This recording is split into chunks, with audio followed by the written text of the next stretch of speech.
Hello, my bird brothers and sisters. This is Boston Ripping Rollers.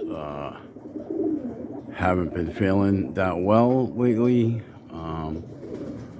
So, getting my pairs together, and a hawk ripped through the plastic up there, if you can see it. It took a homer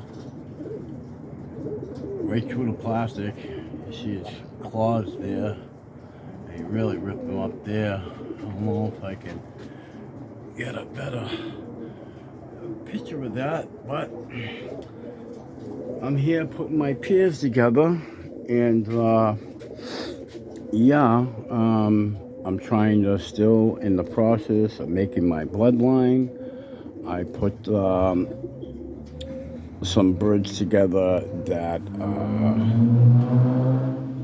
I'm hoping that the youngsters do really good this year. Like I said, I'm trying to put all these bloodlines together. This is a Rickme cockbird, lavender cockbird. This is Dan Marino Plona, and just purchased this bird here in Southampton. What a ride that was there. And that's my first pair. Now, my second pair is right here, and I'm just pairing them up. And the blue checker here comes from a dear friend of mine, Joe Karachi. And this is, that is,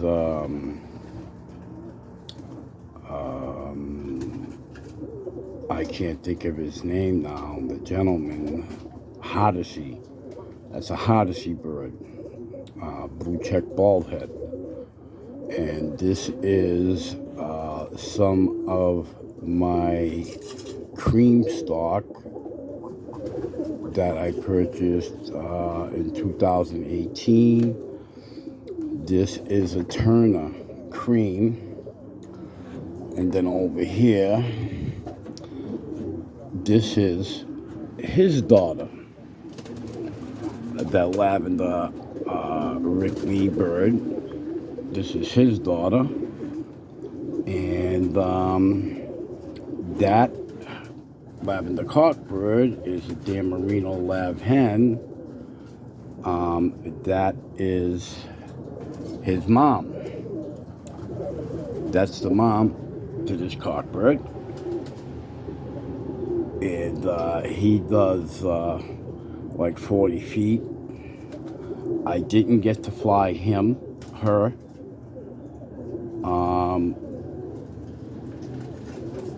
But I'm trying it out. And this down here is a white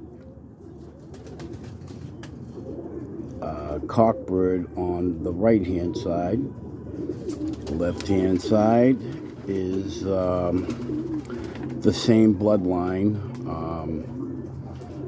The white cockbird I purchased from Georgia, and the hen I purchased from the same gentleman in Southampton. I got her very young, and I'm going to try this bloodline out this year. I put them up last year together, but I didn't, late in the season, I didn't get to fly their young.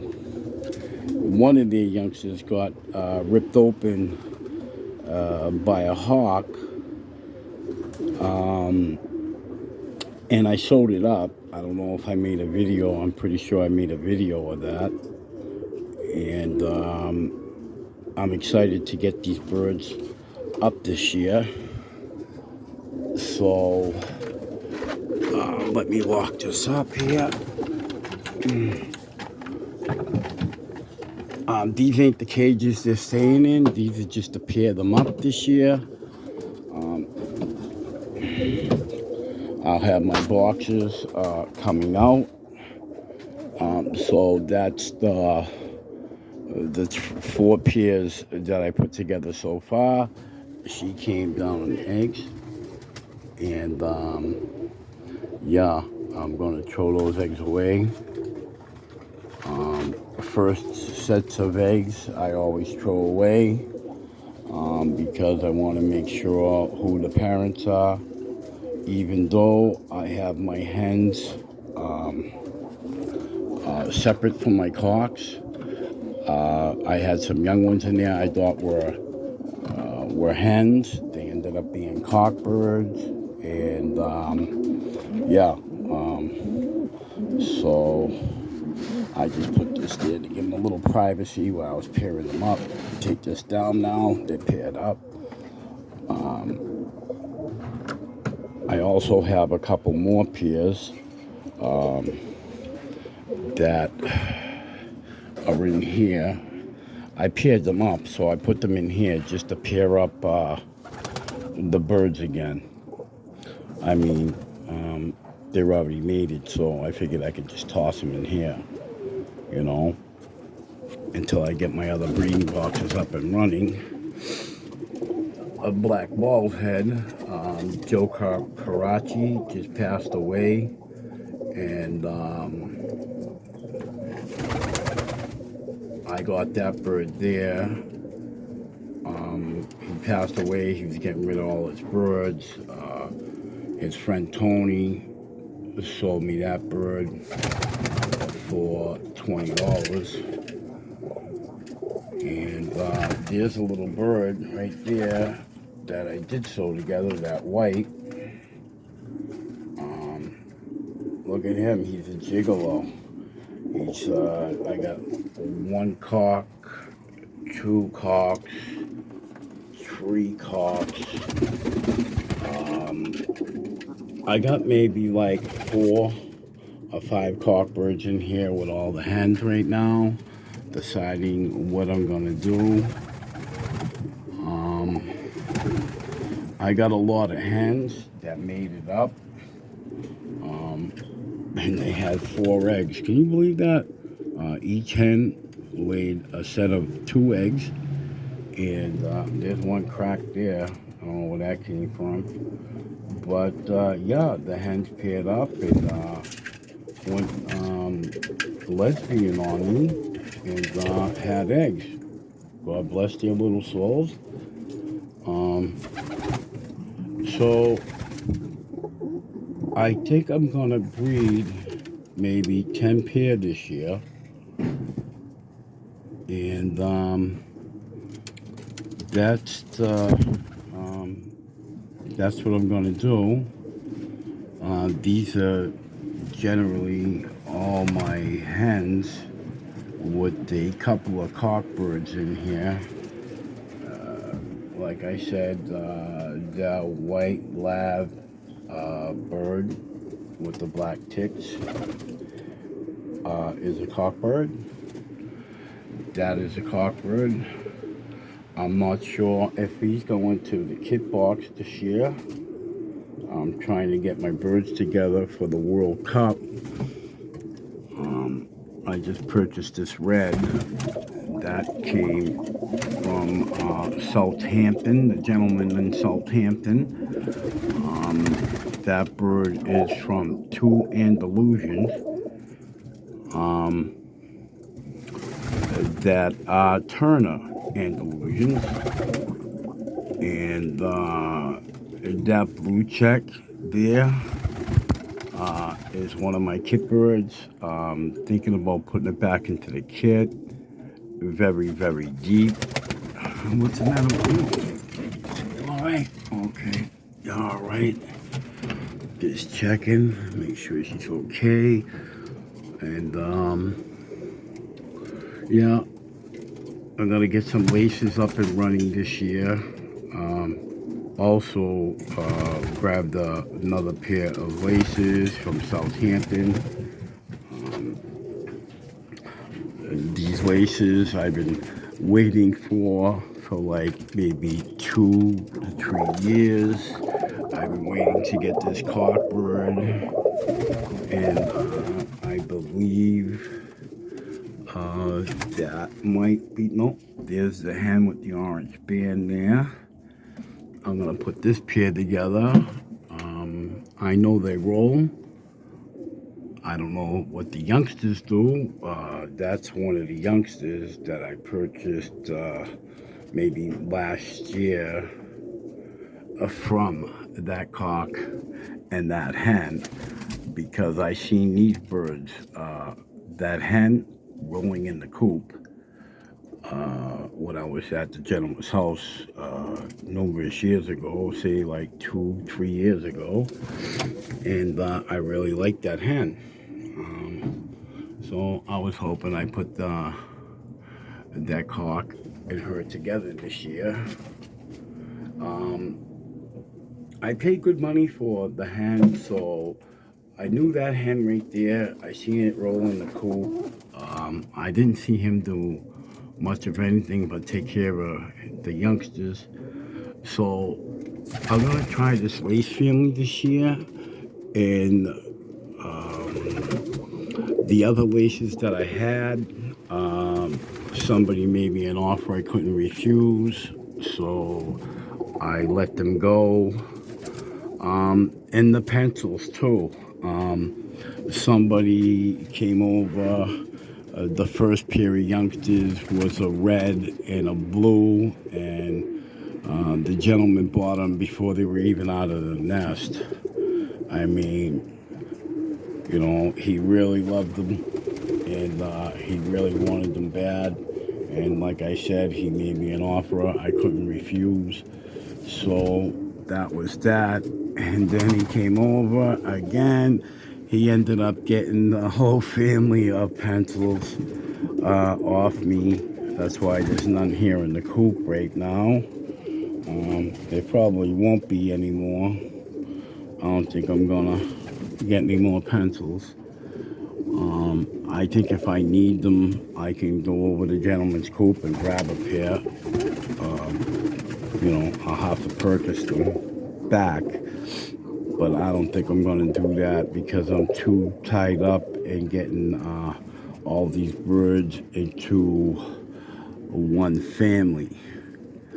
Now, with this cream right here, she's not sick. She just, it's just cold. It's snowing out here in Boston. It's like 32 degrees right now. Yeah, there's this black that's Tree Families into my line. It's a hen, and she made it to the Homer, and the Homer's a hen, and they had 4 eggs. That's one pair that had 4 eggs. Yeah, where was I? The creams. Dear Tree Families in. They have Plona Damarino in them. They have Turner in them, and they have a little Cook in them. So that's Tree Families in. It seems like I'm going back and forth, back and forth. I'm gonna make another chart. I gotta do it all over again because I got these Hardesty birds, that Hardesty black bald head from a friend that passed away recently. I was at his wake last Saturday. His name is Joe Karachi, a dear friend of mine, a real good guy who's been in you know, with the birds for a very long time. I think I met him in my early 20s. I'm 60 years old now. Yeah, I've been into the birds for quite a while. I seen old neighbor of mine, and he was saying, "Oh yeah, I remember when you was a little boy, you used to sit on the stairs, and you had a cardboard box with a stick, and you'd be trying to catch the birds that had white in them, because not many of the street pigeons in my neighborhood had white. and I would catch them, and I'd want to keep them. My mother would be, "You gotta let them go now. You gotta let them go now," and I'd have to release them. But I tried having birds everywhere, like in my back hall, my cellar. I had little youngsters in my drawer in my house. That's how crazy I was about pigeons. But yeah, a lot of good gentlemen has passed. All my mentors, Al Almeida, Bob Latelia, John Latelia, good people. Taught me a lot about birds. Charlie Rial, we grew up together, and he got me into the Polonas. I went over his house one day. He had a rose wing. He says, "Watch this," and I tried to get every youngster that bird produced. And when I did, I put brother and sister together. I got some fire. And then I was introduced to the lavender family, which I went haywire over again. The lavs and, the lavender family. I like the color. I like the way they perform. I like how they look clean. They don't look like the wild birds. You can tell that,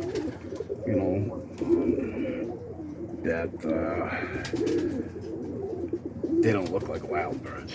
Not at all. Not to me, anyhow. Maybe there is wild birds that look like that out there. I haven't seen them. I see some red and whites and stuff, but okay. Yeah, so I had a yellow that I got from Al Almeida. That was sort of like, maybe like that. And it was spinning into a nice tight ball, but it didn't have the depth. It was like maybe 15, 20 feet. A nice tight ball. I was in awe when the gentleman gave me the bird and told me to break it in and watch it fly. And the bird can roll its can off. But then my friend Carlos came over and says, "Hey, you think that's nice? Come over to my house. I got something to show you." And he showed me that rose wing from the Damarino family.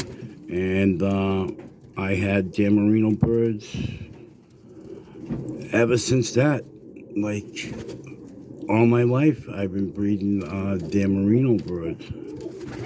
But now it's me. Well, he's got two hens over there in the corner. I put that lab bald head in for shits and giggles. Get him riled up. I'm going to be pairing him up soon. I don't know what I want to put him to yet. I'm still deciding who I'm going to pair him up to. As you can see, all the hens love him. He's a gigolo,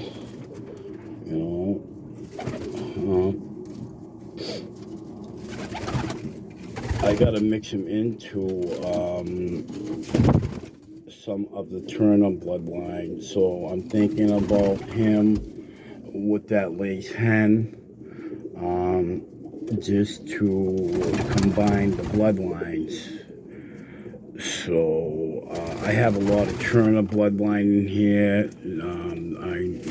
The Turner birds, they spin real tight, frequent, nice tight ball. I mean, really tight and fast. So I'm gonna put I made this cream here to this black ball head. They're paired up. I paired them up in the cage, and then I put them over here till I get my breeding boxes up and running. I'm gonna be bringing them out probably today or tomorrow. I'll show you them. And yeah, I'm just putting some birds together and deciding who I'm gonna breed and who I am gonna unload. These birds all produced very good birds. I mean, I produced that one, that one hit. What I've been doing is here. I'll show you the kit box. Okay, the kit box is here. What I've been doing is getting them out of this stuffy kit box and letting them fly, around. I put some perches up there. They go back and forth, up and down. And some of the birds been rolling and hitting the floor here. So, like that dark check, I put her in there because she hit really hard and her head was swollen. And then there's another bird that did the same thing. Where is it?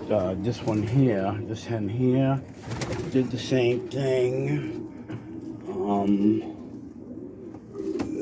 That hen there did the same thing. These birds belong in my kit box. That red there. Okay. This Mealy did the same thing. That cream did the same thing. That hen over there, Lavender, did the same thing. The black ballhead. These are all birds that will be back in the kit box. That rolled and hit here on the porch. So I let them recover in here. There were hens, so I figured I can do that. And they're all recovered. I got to put them back into the kit box. And as you see, I got the perches out here for these birds can get out, and so their wings won't be so out of shape. So when I do let them out of the plastic here, I put plastic all around the porch so I didn't have to shovel the porch, and I didn't have to put plastic on the coop, keeping all that dust in there. Now, if you can see, there's dust all over the place, but at least it's not in the cages with them and messing with their respiratory. So I wanted to try to keep them in some kind of shape for the World Cup this year. Like I said, these are the kit birds for the World Cup. I'm going to pick 20 out of here, the best 20. They're all good spinning birds here. I mean, they spin right in this thing, and when they're out here, it's just crazy. I mean, there's a lot of good birds in here, and some I didn't even let. They were my last rounders, and I didn't even get a chance to fly them. But when they're out here, they're rolling out here, and I never even flew them. They never even got any air time because they're my last rounders, and I was scared to let them out because of the hawks. Were taking them like crazy. Look, the hawk he ripped right through the plastic there, and pulled the yellow homer out that I had in with the kit birds. And I don't know if you can, let me see, where is it? Let me see if I can get a better view of it. See, it's claw marks right there. It's just crazy. And then he ripped the homer right through there. I was like, I didn't even notice it, this blood. If you can enlarge it, yeah, there's blood all over that. I gotta block that. I have a roller screen I was gonna put up, but I didn't put it up. Got a big roller screen here in my hallway, right there. This stuff right here. Let me see if I can. Yeah, well, I tone this down so you can see it. I should have put that first and then put the plastic up, and that wouldn't have happened. I'm going to be building a new bird coop, so there's the lights that will be in my coop, the feeders, you know, carrying cage. This is a feeder for my kit boxes. I got to go pick up the rest of them if the gentleman still has them. This guy named Wayne who got out of the birds made these feeders for a kit box door. So the birds step on this and eat through these bars, and this is the front, and this should be turned around. Like I said, this goes in the coop. The back is outside the coop. You pick out these trays, put the food in them, and the birds eat right through these holes here. And there's like 22 holes. So that's about all I'll have in my kit. And there's my breeding cages that I used last year. And yeah, so I'll be getting these birds together. These birds here are last year's birds. These are 2022s. I don't believe I have one 2021 because the hawk just took them all. They ate all those birds. I bred 24 pairs last year and the year before. So I'd have a lot of mature birds to fly in the World Cup, but the World Cup didn't happen, but it's happening this year. So I'm gonna put them up this year. I gotta get them back broken in and training them, and the younger ones I gotta train. So I know I'm not gonna win the World Cup. You know, it takes numerous years, and I don't have all the kit boxes, but I soon will be having 6 kit boxes, and that's all I'm gonna have. I'm gonna have it in a coop downstairs, and my kit birds will go downstairs. My breeders I'll always keep up here. Because I like breeding and watching the young get bigger, and I just enjoy watching them hatch, watching them mate, watching them lay the eggs, watching the eggs hatch, then abandon them a few weeks later, and then watching them go through their first molt. I just love every bit of breeding the pigeons. It's a real beautiful thing to me. Anyways, this is my love, my second love, and you know, I love my family first and foremost, but this is my love hobby, and it's getting expensive. Every time I go to the grain store, it goes up $2 to $3. So what I try to do is, you know, sell a couple sometimes to pay for some food, just to get by, just to help me out with the grain. I'm going to be letting a few birds go this year because I went through the process of getting their blood and putting their blood into my birds, trying to combine them all to make my one bloodline.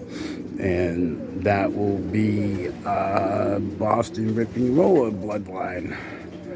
So it doesn't happen overnight. It takes numerous years. I just want these guys to see in the World Cup what I have over here. I think my birds are too deep for the World Cup, to tell you the truth.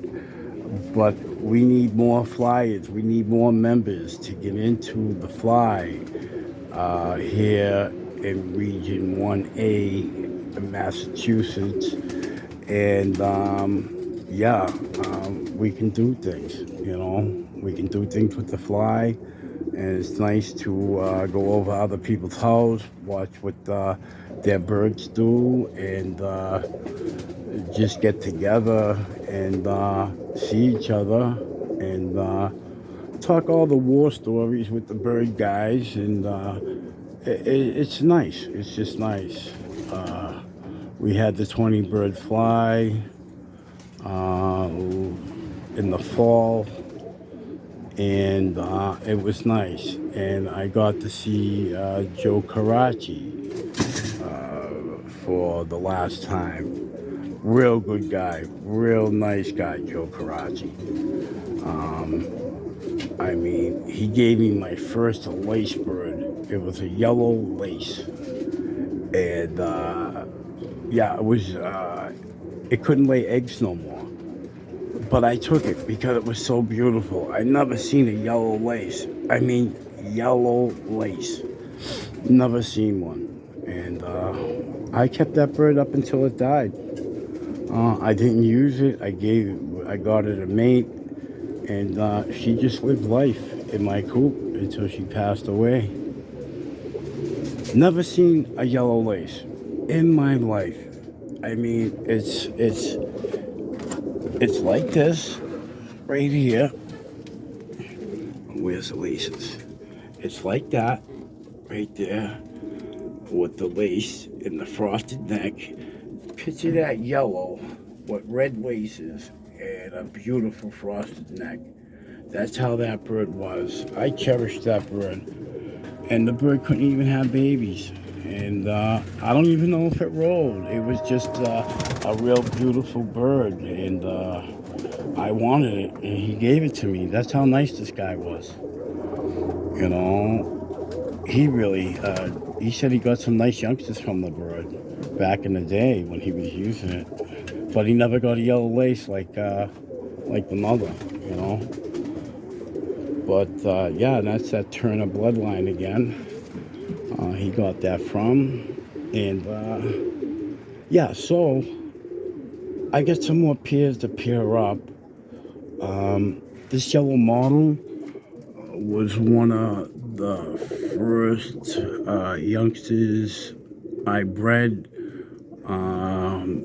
getting back into it. And her and her brother, they were twins. They spun really good. Sorry about that, didn't have it on it. Yeah, they spun really good. And my red models, as you can see, you'll see a lot of red models here because that family does spins terrifically. And they do take my other birds up. I thought they had a little tippler in them, to tell you the truth, because they're pretty high flyers, my model family. But they spin unbelievable. I mean, you'll see a lot of yellow, red models and yellows and creams. That family is tremendous. I mean, that's what I based most of my birds on. And the Damarino family, you know.